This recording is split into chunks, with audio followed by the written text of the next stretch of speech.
I am with Dr. David Horner, who is an expert on eudaimonian ethics. Tell us, what is that and why does that matter? Eudaimonia is a Greek word that means happiness or flourishing.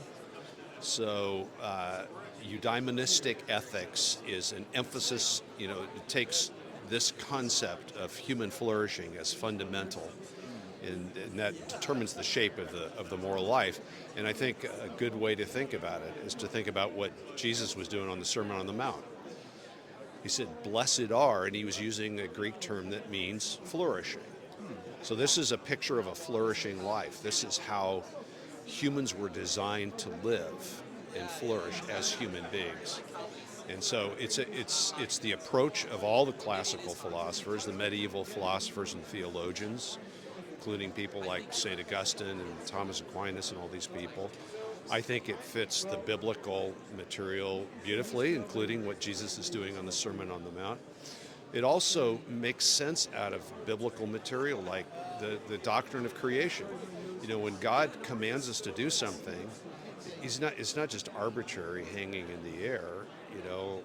It's actually, He created us to function in a certain way, to flourish in a certain way. And so in the book of Deuteronomy, which is all about laws, is consistently do these things so that you may do well in the land, and so you may flourish. And so it's an exciting vision for ethics.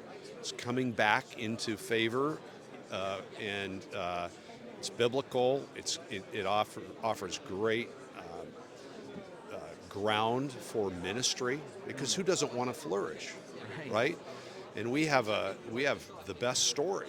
We have the best account of how to flourish as human beings, because this is how God created us. But I have all kinds of common ground talking to somebody, nobody doesn't want to flourish. And it also answers a really well a fundamental question in ethics, which is, why be moral? Why should I care about the moral life? Why should I want to do what's right?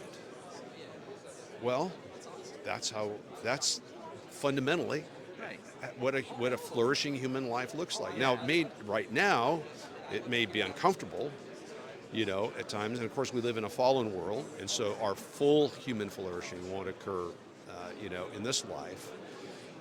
But even in this life, when we follow the biblical pattern of creation, of how we're made, we flourish.